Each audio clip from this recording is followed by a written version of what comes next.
Hi, welcome to Gender Reveal, a podcast where we hopefully get a little bit closer to understanding what the hell gender is. We are recording this live for It Gets Better, a digital pride experience. And so I'm here with someone I have never met before. Normally I read your bio, but would you like to introduce yourself? Yes. Also, hi. Thank you for having me because I have recently become obsessed with your show. So I'm very excited to be here. So my name is Em Schulz. I am one of the co-hosts of the true crime and comedy podcast, and That's Why We Drink. And I go by they, them. I still don't know how I identify, which makes it difficult for people to label me, but that's me. And I'm really excited to be working with It Gets Better. This is so nerdy of me, but a few years ago, I should remember what like the big historic moment was in queer history, but they had a collaboration with Doritos where they had rainbow Doritos come out, and I've cleaned it, but I still have my bag of rainbow Doritos from It Gets Better. So I'm very I feel like this is a full circle in a weird chip history way. So yeah, I have a lot of questions, but I do love a chip history. I recently got like an unmarked box of potato chips to my P.O. box. I don't know who sent them, but I got a lot of bags of potato chips. So I feel like from one chip influencer to another, like we're going to have a good conversation. So yeah. What was it like your favorite flavor, or were you just it was a variety. Yeah, I got a bunch of different ones, but I should introduce myself. So I am your host and resident gender detective, Tuck Woodstock, and Gender Reveal is a podcast where every week we do try to get closer to understanding what gender is by talking typically to a trans person. That could be an artist, an activist, an educator, just a person doing a cool thing in the world. And so today, we're going to be talking mostly about gender because that is the name of the game here, but we're going to try to get you something else in there as well, such as chips. Very important. Such as chips. One down. Hey, look at us. We got it. So I know that you just said that you don't have an answer for this, but unfortunately, we always start the show the same way. And the way is by asking, in terms of gender, how do you describe yourself? Ooh, I call myself a walking question mark. Right.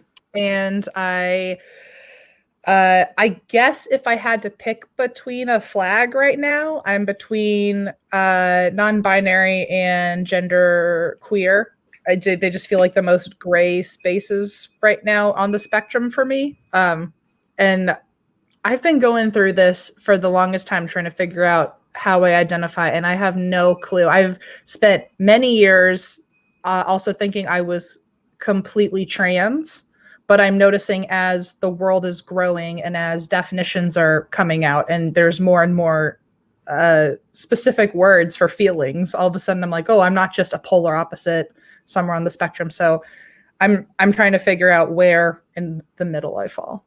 Interesting. So I teach workshops about trans identity and trans equity through Sylvian Consulting. And when I teach those workshops, I teach that cisgender means that you neatly identify as the gender and sex that you were assigned at birth, and that trans means that you do not neatly identify consistently with the gender and sex you were assigned at birth. And so when you say you're not completely trans, I'm curious what that means to you, I guess, because I am still breaking away from thinking of it as one or the other. For the longest time, I grew up like super sheltered to all this stuff, so I'm late to the game. I mean, we're the same age, so I like to think that we both grew up around the same timeline and we just like are playing catch up together, you know? I think you're playing catch up and you're like a couple strokes ahead of me. I guess I'm still trying to process. I mean, it makes the most sense that trans would just be more of an umbrella. And I think for me, I still associate trans with either you feel like you're in your body or you're not, and that for some reason means polar opposites. Did you say you think that you feel like you're in your body or you're not? Or you feel like you identify with the body you were born with or you're not. So does gender feel like physical to you? Does it feel like rooted in like the way that your body looks and is shaped and configured? It does. And I'm breaking out of that now, which I'm really liking. To me now, I'm learning that labels, first of all, don't really mean anything. For the longest time, I wanted a label. And so I was trying to piece together what those definitions looked like, because I wanted to be able to have just this finite explanation of who I am and what the hell is going on. And I'm actually really, I have some very wonderful friends who are allies. My girlfriend, she's like, I've never met someone who has been so helpful in teaching me about myself and teaching me about my own community, and just really being there to help me figure myself out.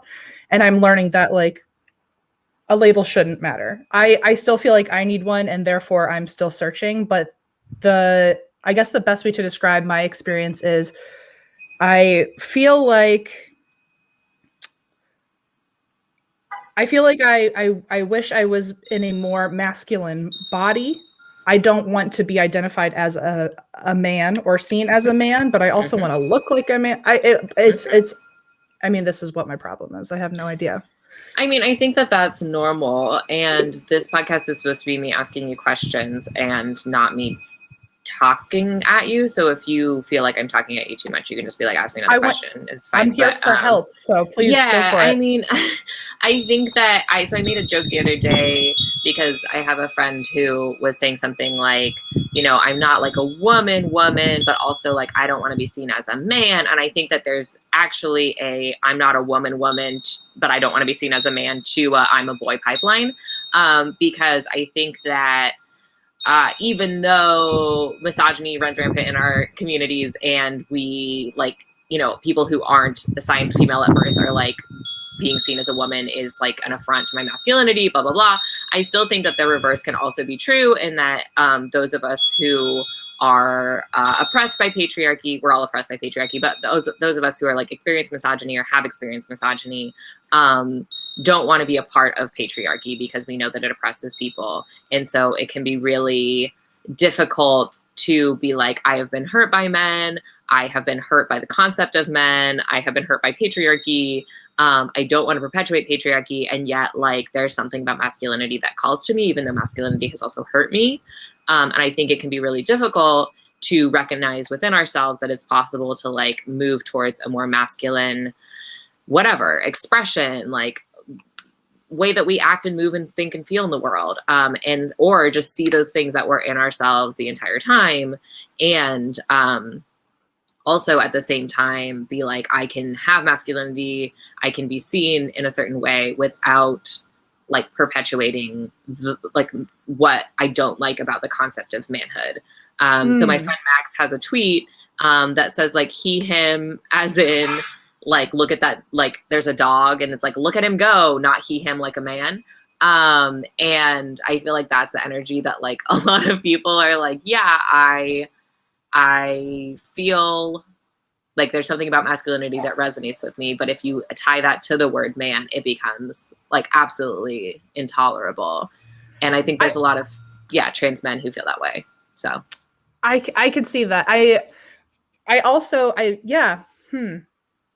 Well, there you go. Teaching me already. Well, I do like that your intro of your show is like, we're going to try to figure out what gender is. And now you've just given me so many more little bullets to look at. So thank you. I think that it'll probably be tied to that. And I'm just not aware of it.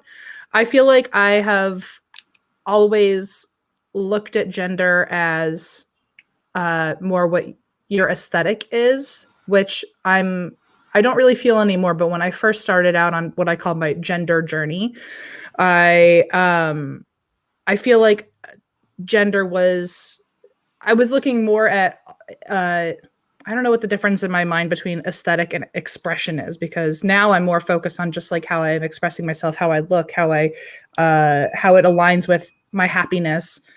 And when I first started out, I thought that I needed all these stereotypical features in order to be seen as one way or another. And now I'm kind of appreciating the in-between. And I don't know, I'm really liking the stage. I think I spent so long feeling really insecure about, I don't look extreme masculine enough, whatever that means.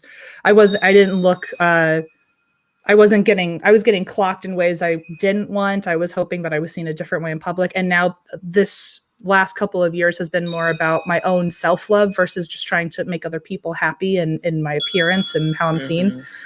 And so I really like this place. I'm kind of hoping it doesn't end for a while. I'm hoping it gets better. So Yeah. Do you feel like pandemic helped with that, where you didn't have to like perform gender for other people because you could not leave your home? 1,000%. Yeah.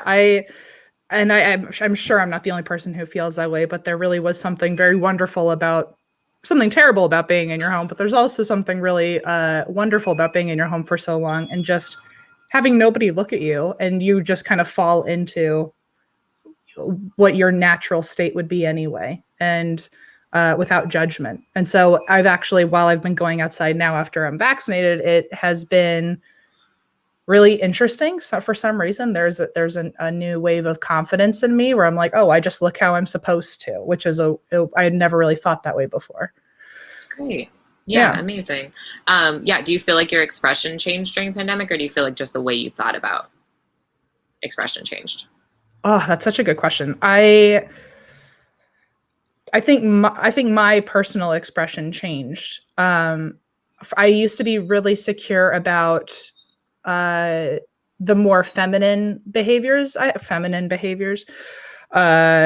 I had, because I was so, I guess, obsessed with, or not obsessed, but I was really, really on a heightened alert about making sure that I didn't come off as feminine, because then I was afraid that people wouldn't take my need for more masculine behaviors. I was afraid they wouldn't take that seriously in me, or that I was, because I still think in like I still deal with these thoughts that a lot of people work in the binary of either you are feminine or masculine and you can't be both, which I know is not true, but I'm always nervous for that one person who's going to see me and just ruin my day.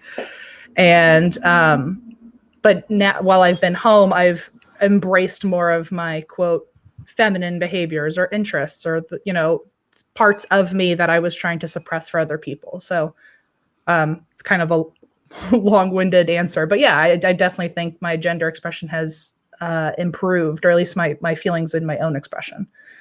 Yeah, it sounds like there's a lot more space for you to like exist as you are, instead of like performing a gender, which makes sense to me. And it also makes sense if you're resonating with things like non-binary and genderqueer, to be like, I'm having this balance where there are these things of these different elements that I want to incorporate into my life. So yeah, that's great. Good. Well, I'm happy that it has been getting better for you. We are recording this for It Gets Better, a digital pride experience. Can you talk a little bit more about, do you feel like it has gotten better for you? You can, whatever that means to you. It has. Yeah. Well, in that instance alone, it's been getting better. My own view of myself and my own, self-care coming first and self-love coming first. It's already gotten better in that one space, but over time, in general, my entire coming out story has led to.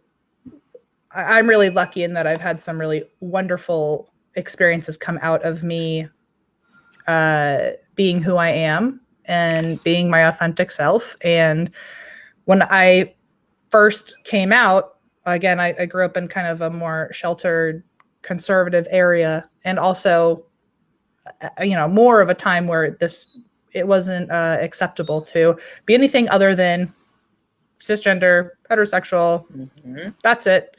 And when I first came out, I was really scared about what was going to happen. I knew my parents they said they were, quote, okay with the gays, but I didn't know how they would feel if their only kid was part of that community. Mm-hmm.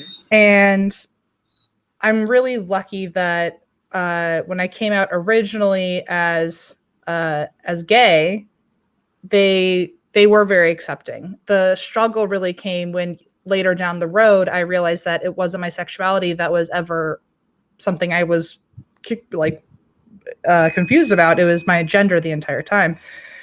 When I came out a second time, I had almost been tricked from the first time into thinking that things would go so well because it did the first time. And then when I came out as trans, I think that was a concept that they weren't prepared for. I think they'd thought in the 80s and 90s, what if my kid's gay one day? But they never had to think about a kid being trans, because it was just not even thought of. So that threw them for a loop, and our relationship got rocky for a little bit. It does get better. It is better, but there was a period where it was really tough. So I feel for everyone out there who's wondering how their experience could go in their community and if it's going to get better. And for me, I can say it has. Mm-hmm.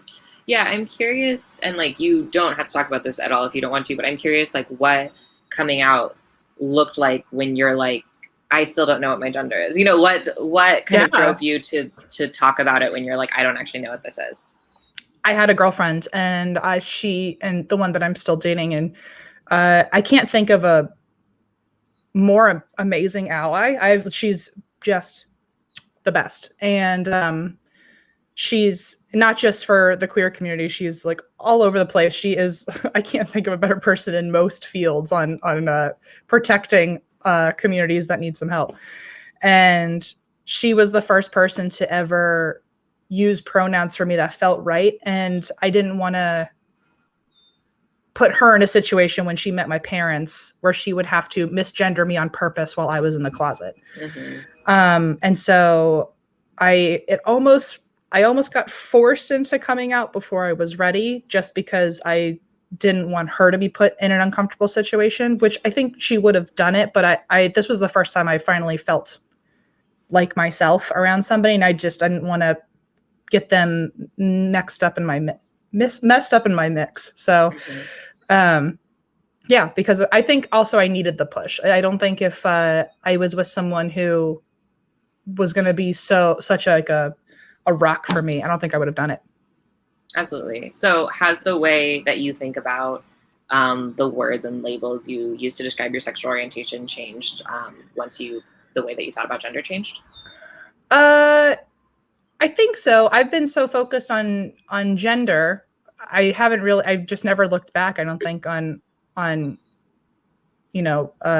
sexuality. I've just been so focused on this. But now I think it was it Bill Nye on his show when he said that sexuality and gender, it's not a spectrum, it's more like a kaleidoscope. I think that was really insightful, where I was like, you can just be a little bit of this, a little bit of that. You can be moving all around. You don't have to, be in one spot for your whole life. It fluctuates. And I think that was the first time I kind of had one of those aha moments of like, oh, I can feel settled in wherever I am, whatever space I'm in today. Maybe I'm in a different space tomorrow. But that's kind of the beauty of it anyway. Mm-hmm. Yeah. So obviously I'm asking you a lot about gender today because this is a gender podcast. But I've noticed that in other interviews that you do where you're just talking about your work, which is not gender-based, people also tend to ask you about your gender, even when it doesn't seem like particularly relevant to the conversation. Mm-hmm. I'm curious if that feels othering to you, or if that's something you enjoy talking about, or like what that has been like. I'm so glad you asked that question, because I have always hoped someone would. I feel like sometimes I'm too understanding of curious people. First of all, I understand that if someone is interviewing me and they want to ask questions that might help somebody else, let's say there's, audience out there who maybe is questioning themselves, and maybe I'm going to be the only person they hear that day that's going to make them feel valid. So for that, I totally get it. I think one day I'm going to become a little more jaded, and it will be more othering. Once we have more answers and more people out there representing the community who, everyone's looking up to, I feel like there will be, it'll be more obvious that you can just look that stuff up yourself, versus having to ask people directly what their experience is. So right now I'm happy to be the representative for people who just don't know what's going on. I'm cool with that. I just feel bad that because I'm in such a gray space, all my answers are always so wishy-washy. I wish I could be more grounded so that other people can look up to me and maybe get an answer out of it for themselves. Because right now I am kind of going with the vibe of, do what you want and you'll figure it out later. And so I feel like that's maybe not helpful to some kids who really, really are looking for answers. Yeah, but I mean, there's a lot of representation out there, and I think that you've spoken before about how it's actually at this point almost more important, if not equally important, to have representation for people who are in, like, I don't know, let's figure it out later, than people who have all the answers. Because I think that if you're only hearing from trans people or whatever, great, you know, if you're only hearing from trans people and cis people who both are like, I'm very confident about my gender, then you're leaving out like all of these people that are like existing in a space where it's unclear. And so I think that's actually like more valuable representation, if anything. Well, thank you. I do like to spin it that way, where I like to be the person that people can look up to and think like, oh, they don't know and it's okay. But at the same time, I think my own struggles of just wanting to know so bad, and I'm just happening to do it in the public eye. It makes it tricky because sometimes these really personal experiences, I just want to figure it out for myself, but other people are looking up to me to know what my next move is. So I do like being there for people who are curious and who don't know themselves. But in a personal way, I also wish I didn't have to be that, because I sure would love to just know what's going on with me and put it to rest. So yeah. Do you find yourself feeling like there's like one correct, like you're trying to solve a math problem and there's like one correct answer and you just like cannot figure out what the one correct answer is? Because I'm here to tell you that there's not. I know. I feel like it's more I feel like it's more of a sentence that I'm trying to finish and I don't know how to finish the sentence. Sure. And I feel like there's it's almost like a Mad Lib, and I have a good 10 really good words I could put there, and I just don't know which one is going to make the funniest sentence. Sure. So I think that's probably but I guess in the same way it's still a formula and there is no formula. But yeah, I'm always fluctuating between a few different identities and not really knowing where I am. So I can just kind of keep fingers crossed that maybe there's an identity that I am that just hasn't come out yet, and I'll learn that definition and it'll click, you know? I think that that's true. I think that there's definitely going to be like, there is always, but there's going to continue to be like more evolution of the way that we talk about gender. And I also relate to that feeling of like, well, one day there'll be language around this that like makes more sense. When you were talking about like which flag you would pick, you said like non-binary or genderqueer. Do those feel like distinct identities to you, or just like different words that you're like, which word will I put in my Mad Lib? Because like in some cases those are feel like synonyms to people, in some cases they feel different. I think it's like it's a Venn diagram in my mind, where I think there's some similarities and there's some differences, and so I can't figure out if I'm in the middle of the Venn diagram or if I actually align with just one of them. And yeah, I do think they're separate identities, but they both feel, if in terms of a spectrum, they feel in between, which is kind of what I'm dealing with. So I think I'm just trying to learn more about each of them to figure out which definition feels more right. But and I just went on this whole spiel about how I really wish I had answers, but at the same time, I also, like I said earlier, I'm kind of loving this space where it also doesn't matter. So I feel like all my experiences in this are just kind of this weird gray space where it's, I want answers, but also I'm loving that I don't care about the labels right now, but one day I'll want the labels. And it's really frustrating because I want to be as good of an ally as I can, and I want to be able to educate people the best I can, but I'm in the middle of my own education. And so I'm always nervous that I'm being less helpful than I think I am. So I can't imagine how you do it. I feel like that would be really stressful to make sure that you were always on top of it, because so many people are looking up to you. I mean, I think that your plot, you can ask me questions, but also I think your platform is like 50 to 100 times bigger than mine is. And so I think that's part of it, right? Is you're like, have a much, much wider reach, and you have a reach of a lot of, I mean, I don't know. How would you describe your community? Like, do you feel like you have a large trans listenership as, oh yeah. Yeah. So I think, I think my, so one of the best parts about my podcast's listeners is that so many of them are queer, and so many of them are learning that they're queer as they're listening to our show. So that gives me hope that I'm doing the right thing, and I'm being a good poster child for whoever needs it. And it's really fun whenever we're on tour. Every single show, there's at least one trans person who comes up and says that I was able to help them in some way. And the most impactful moments are, I'd say there's been about a dozen now shows where parents of trans kids have come to the meet and greet and said that I was able to help them understand their kid more, which that's really powerful. But then I get this kind of imposter syndrome where I'm like, well, I don't even know what I'm doing. Like, so the fact that I'm helping people is so wonderful, but then I get in my head where I'm like, well, am I leading them astray and they don't know it? And so it messes with my head a little bit, since I want to be there for people without even knowing myself. So yeah.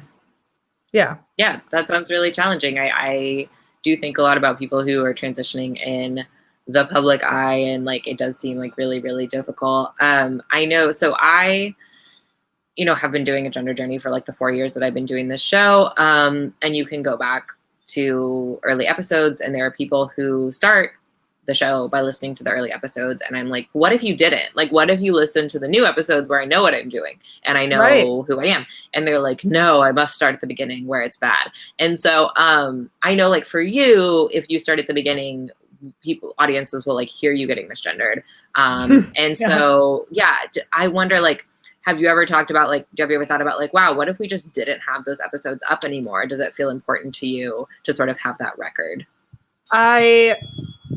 I think I'm afraid to let myself think about it because I don't want to hurt my own feelings, but we've kept them up because, first of all, they were really critical to the show and introducing ourselves in general. So it's almost like we're stuck in that. But we have thought, oh, what if we went back and edited over the audio so nobody knew, and like you weren't misgendered every time, or we didn't dead name you. And I think to do that, for me, it would almost feel a little, I don't want to say cowardly, because I don't think this is a matter of bravery or anything like that. But I do think that it's the beginning of a story. One of the best parts about our podcast is that we started as people who didn't know each other. We were complete strangers and we grew into best friends. And so I think the best part about those early parts of the podcast where even I was being misgendered is my own story hadn't even begun in terms of gender. So I think that it might be helpful for people to see that gradual experience that maybe they're going through, seeing it in a podcast that they listen to. Yeah, that makes sense to me. And also, if it at some point is causing you a lot of anguish, you should still change it. But yes, that makes a lot of sense. I'm settled at this point, but I did go through a struggle. But thank you for the validation. I appreciate that. No, for sure. I mean, I just it how resonates. How have you managed? I don't know. I know you're the interviewer here, but how have you managed with that from early episodes yourself? Were you being misgendered in those, and what was your experience like? No, I mean, it's my show, so I can't get misgendered. I edit the show, and also I can't get misgendered because I'm interviewing only trans people, and it would be absolutely buck wild if I invited a trans guest onto the show and then they misgendered me. Not that I've never been misgendered by a trans person, but it would just be wild. Nope, you know what? That's wrong. I was misgendered by a guest one time, and I kept it in because people can choose their own adventure with that. But for me, it's like my old name is in there and my old voice is in there. And so if you listen to anything before like the middle of season 6, you're going to hear old name, old voice, which is totally fine. You're also just going to hear worse audio quality because I didn't know what I was doing. You're also just going to hear like a less interesting show because I didn't know what I was doing. And so I think that those things are all tied up together. It's not like no one can know the name that I used for the first 6 seasons of the podcast. Like that's pretty unavoidable. Sure. It's more just that like they're not as good as episodes. And I think that almost bothers me more than the gender is like, they're just not my best work. But if you're going to spelunk into old episodes, you're going to find just a different person who hadn't gone through like 4 years of learning on this specific podcast about gender.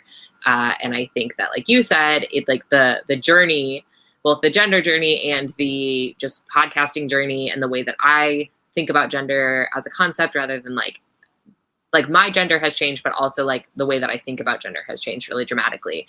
And so Actually, I'll just tell this secret because why not? For episode 101 of our podcast, we're redoing episode 1 of our podcast, which is Gender 101, which was a hard sentence to follow. But basically, the first episode we ever did was explaining some 101 concepts for cis people and anyone else so that we could never explain them again. And it's been 4 years since I made that episode, and that's genius. I would do it differently. And so, yeah, just like kind of updating that to be like, because of course, like the first episode of your show is going to be the most downloaded. And so if that's going to be the most downloaded because people insist on starting there, then I want to at least be like, but at least this is how I think about it now. And like, I went back and listened, and it was less incorrect. It was less outdated than I thought it would be, but it's still, there's enough in there that I'm just like, so. That's, genius idea. That's so smart. I also think that it's almost pretty wonderful that you had all those years before you really got to where you are in terms of yourself. I think that's great that I guess it's the same thing on my show, but I feel like yours is probably more obvious that there's this gradual experience you're going through, and all of a sudden you're able to almost come out on your own show in some way and just at least be more of yourself with your voice. You said your voice has changed, your name changed. Those are some really critical things that you got on audio. That's so exciting. Yeah, I don't think I was ever not myself, but I definitely like have documented that changing. And I think it is funny, like if you make a podcast because you are listening to your voice every week. And so I can like make a mashup of like voice changing over time or whatever, which is fun. Because most people have to do like a YouTube video where they go, this is my voice one day on T. Or sorry, it would be like, this is my voice one day on T. This is my voice on T. This is my voice 3 months on T. This is my voice a year on T. And I just have the audio of me saying like, welcome to Gender Reveal over and over again. And I can just kind of loop that. So that's fun. But yeah, I think that the reason that it was really easy to change my name on the show or to like whatever else change like have my voice change phonically on the show is that I know that my audience is mostly trans people. And so if I was making a show that was about something totally different, I would be a lot more stressed out. But because my show is literally about like gender, there was never like a question in my mind that people weren't going to immediately like adopt this new name for me and sort of forget the old one. And like, that's exactly what happened. And I think it's been, just like really, really amazing to see that happen. And I feel really lucky to be in a position where it was that easy. So yeah, it feels really nice. That's so wonderful. Yeah, it's been good. Okay, I have a non-gender question for you. Okay. What's up with clown college? Just tell me everything. Is that a gender? Is clown gender? I don't identify with it anymore, so I'm not sure about that. So basically I didn't want to do sports in middle school, and my mom said I had to go do something, and so I joked about clown college, and then I think she took me seriously, and she was like, well, if that's something you want to do to get out of the house, let's, go to clown college. And why would I think in like rural Virginia, there'd be a clown college I could attend, but apparently there is one. And, it was a year-long program, and your graduation is your first circus or your first, clown show, I guess. And you get, and your final graduation trinket is you get pied in the face. So that's, and it was on my 14th birthday. I turned 14 the day that I graduated. So, that was my day. Amazing. Did you tell people that you graduated from college when you were 14 and just omit the clown? And you were just like, I should have. I told nobody, actually.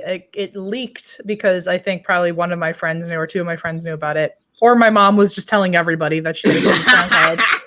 And it followed me for the rest of my life, as you can see in this exact moment. I told, so in the podcast, me and my co-host, we didn't really know each other very well when we first started. And so one of the beauties of the show is that you can see us learning about each other in real time. And we told her about clown college, and everyone refused to let it go. So I learned to love my clown self all over again. So that's been nice. I kept it in hiding for many, many years just because it was embarrassing. I can't believe I was a 14-year-old and in the world of like popular kids. I was like just walking around going to clown college. I mean, I think that the fact that you were 14 or like 13 for most of it, like makes it make more sense though. Like what if you were like 28 and you were like, I'm going to clown college and I'm graduating on my 29th birthday? Like that would be way weirder. So I feel like it's endearing for a kid. Thank you. I appreciate that. I'm going to take it because I one of my prized possessions, I still have my clown nose on my shelf. So wow. It's like my very first trophy. So I love that. Yeah. Okay, let's see. So I was listening to the Food for Thought podcast, which I love, and they were talking about their first like meaningful experiences with Pride as an event. So I'm curious if you have participated in Pride events in the past beyond this digital Pride experience, and if so, like if you have any sort of like meaningful moments where you sort of like had your first Pride TM. I did. I've been to Pride in LA and I went to Pride in Atlanta. Mm-hmm. It was a couple years ago, but no, I was always nervous about going to Pride, not for any reason that had anything to do with Pride. It was just crowds. I'm just nervous about crowds. Mm-hmm. And when my first Pride that I went to, I think I had addressed that to somebody in my group, and we found a bunch of the people that are parents, and they say like, hug your dad, or I'll hug you if your dad doesn't accept you. Someone went up to one of those people and said that I was really nervous because of the crowds, and he like rallied together all of the parents of like that were there to advocate for queer people, and they all gave me a big group hug together. So it was weird that it was actually a bunch of straight allies at Pride that are my meaningful moment, but it was really wonderful to just be nervous but also in my element and having so many people around me, and they ended up being part of our group for the whole day. So that's my big memory, is just being surrounded by a bunch of moms and dads at my first Pride. So that's cute. Yeah. What about you? No, I don't really go. Not your vibe? Not your scene? I mean, I've gone to Transmarch a couple of times. I don't know. I mean, I live in Portland, so it's like it's Pride every day, baby. Like sure. I've gone to like events during Pride. I've been to New York Pride a couple of times. I'm gonna be there again, like when this is airing. And yeah, I mean, like I think there's something really special about like. There was one time when I like got off the subway to get ice cream, and I realized that I was like standing outside Stonewall during Pride, and Whoa. like I think that like is always feels really significant to me. And just thinking about like what that would have looked like 50 years ago and like what that looks like now, like I think feels really significant to me. And so yeah, like that has been really amazing. But I think for me, like because I am queer and trans every day, Pride feels more of an exercise in like corporations and branding in Portland specifically. And I think that's why it's like fun to find those moments, right? Where you're like, oh, this is like what Pride actually means to me, which is like, getting hugged by a bunch of straight allies, but like feeling really cared for because like I didn't have the best experience coming out to my parents, and now these parents are hugging me and I feel good. Or like, standing outside and like thinking about history or whatever. Like I think that like Pride can be what you make it. Sure. And so I'm just interested in like what everyone's sort of formative Pride experiences are, beyond obviously this event, which is going to be everyone's favorite Pride event they've ever experienced. They're going to be like, I watched a 45-minute video and I'm more trans now. Cool. Well, we are coming up close to time. Is there anything else you want to talk about today that we haven't talked about yet? Well, I kind of want to ask you kind of off of that question. Sure. What is the time is there a time that you, I don't know if this, I don't want to use the phrasing of where you finally felt like yourself, but the first time you really felt true self-love after everything you've gone through? Oh gosh, I don't feel like that. I don't know. I don't feel like I was like, closeted and then I was not closeted. I think I just have existed as various revisions of myself across time and space. Like I've changed my name twice. I have identity documents in every gender marker you can possibly have. My, sexuality has changed. The way that I use, like the words that I use to describe myself changed. Like when I was first coming out talking about gender, like I would say something like, I'm genderqueer, I'm non-binary, but like I would use words like woman aligned. And then I was like, okay, I actually don't identify as masculine or feminine. And then I was like, okay, maybe I'm transmasculine. And then, I'm friends with a bunch of transsexuals and I'm like, oh, okay, maybe I'm also going to use the word transsexual because that's fun. Regarding like gender or sexuality, like I use basic words that I like probably am not allowed to say on this family friendly podcast to describe my sexual orientation. And so I think just like growing into those communities has been meaningful to me, but there wasn't like a moment where I was not myself and then like burst into the scene. Not to say that I've never like not disclosed that I was trans. There was like a whole year at work where I just like didn't deal with it. But I don't think there was like a moment that was like there was a shining star in the sky. I think it's like an evolutionary process where I'm on draft like 150 of like what this project is, and like all my cells are different and my name is different and my gender is different and my sexual orientation is different. And yet somehow I'm like supposed to be the same person. And it's like the ship of Theseus situation where you're like, if you replace every single component part individually, is it still the same person? Does self exist? I don't know, but here I am. So maybe, What is the thing that makes you, is there a thing that makes you most euphoric about yourself? And in this draft alone? No, I mean, I'm just feeling good. I think that I am like giving myself more space to sort of confront what I was talking about at the beginning, which is like internalized feelings of like, if I stray too far from my gender assigned at birth towards like something that is more boy or is more masculine or is more man or is more whatever, is that something that I feel like I am not doing because it's not my gender, or is it something I'm not doing because that's something that I like need to interrogate more within myself?